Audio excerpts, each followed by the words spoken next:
Hold strong!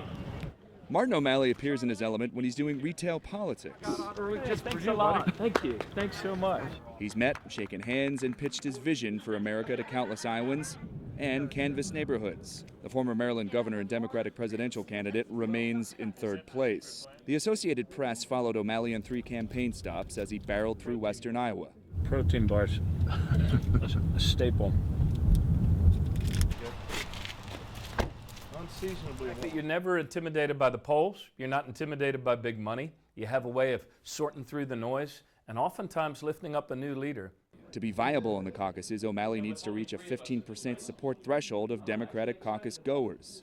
And I've seen you do it again and again and again. And with only 3 of us in this race, there's only one of us who can still upset the apple cart.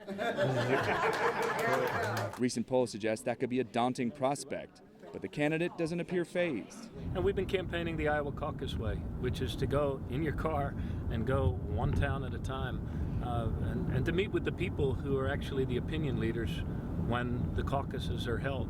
He says underdog status suits him fine. Well, that's the way the challenging candidates surprise on caucus night. You have to go and meet people. And I think it's actually the most refreshing thing about this presidential process, frankly, that the individual still matters at this stage. Between campaign stops, he maintained his steadfast belief that his message is reaching the Democratic faithful.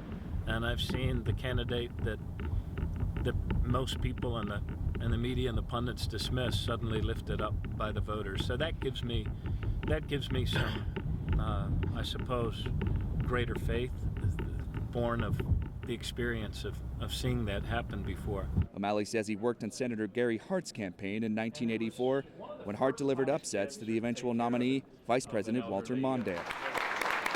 In each appearance, O'Malley looks to differentiate himself from his opponents by showcasing his executive experience.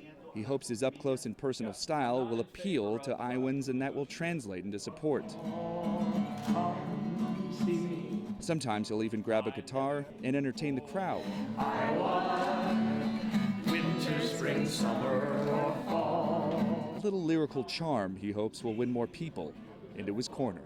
Near Denison, Iowa, John Mone, Associated Press.